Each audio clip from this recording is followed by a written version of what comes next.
Xander is planning on doing that to Boots on Saturday. Yeah. Just, what was it that you first saw of Xander that you're like, man, this is a kid I got to get on the team?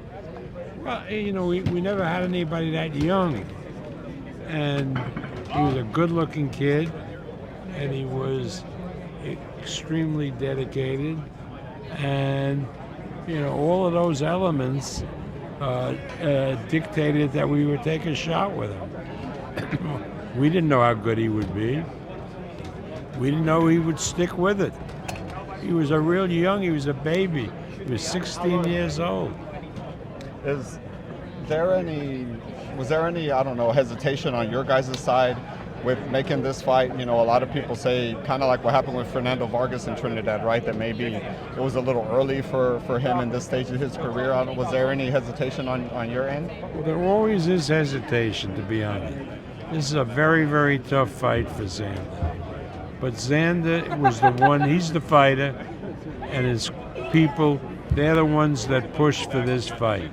They have seen something in Boots that makes him vulnerable as far as they're concerned. And if the fighter really wants the fight, unless it's just stupid, completely stupid, we go along with it. Just one of your former fighters seems to be having money issues. Floyd, his fight just got canceled in Greece. His fight with Mike Tyson might get suspended. Obviously, Pacquiao just got pushed back as well. I don't know. What are your thoughts on that whole situation? Well, it's very, very sad. But, Floyd had a great career. He made a lot of money. But in his mind, that made him a great genius. Great business genius, great genius in life. And because he overrated life, he ran out of money. You can't, no matter how much money you have, you can't have 2 big planes, 10 security guards. It's going to cost you money.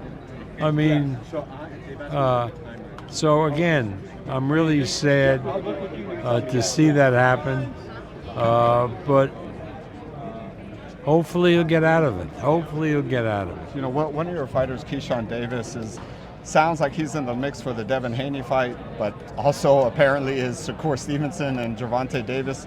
I want to talk to you about Keyshawn. You're obviously on that side. Have those talks been serious with him and Devin?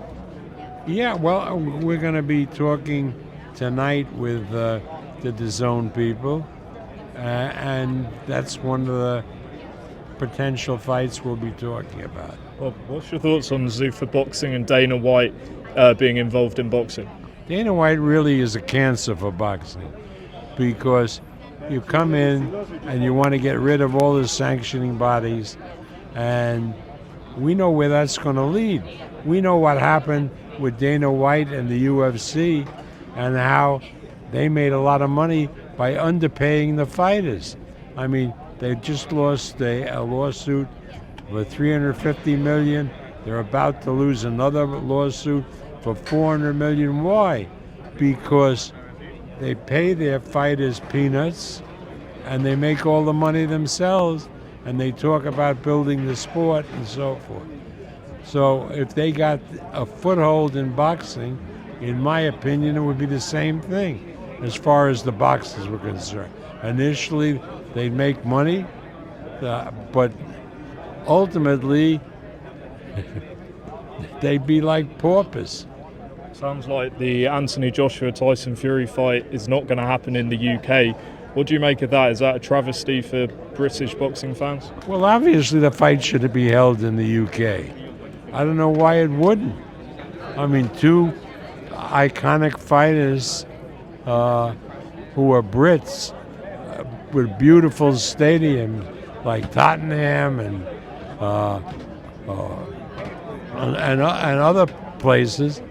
Why wouldn't you do it in the UK? You're not going to do a bigger gate any place other than the UK.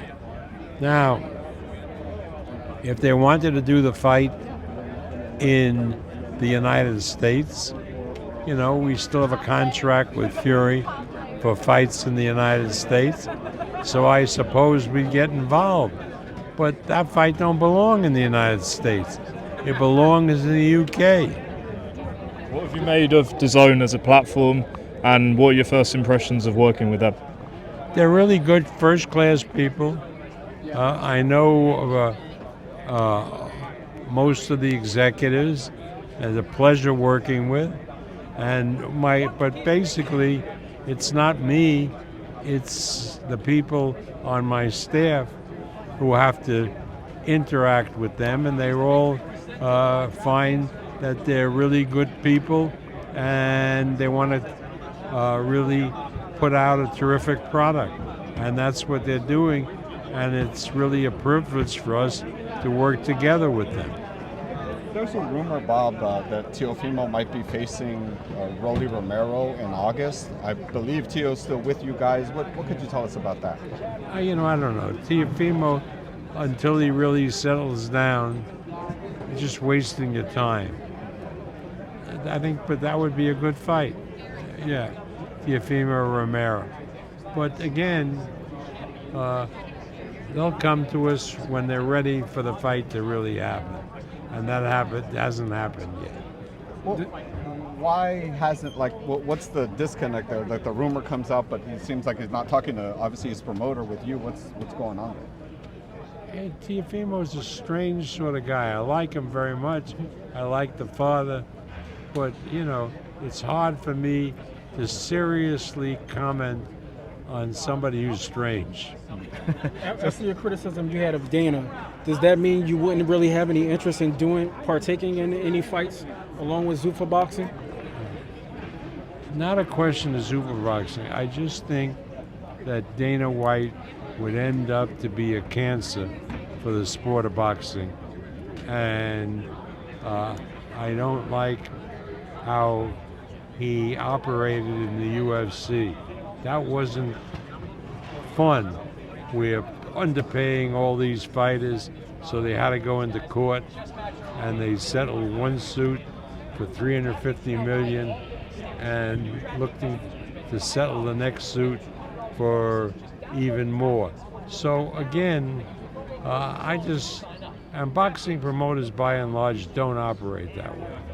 They pay the fighters what they're worth. Some say they overpay the fighters, but I don't like the way the Dana White, the UFC, operate. And so, what were your thoughts when Turki Al-Sheikh recently stated that he would like to bring Dana White, Eddie Hearn, Frank Warren, who you do business with, all together in conjunction and work together? What were your thoughts about that when you saw that? Well, Turki loves boxing.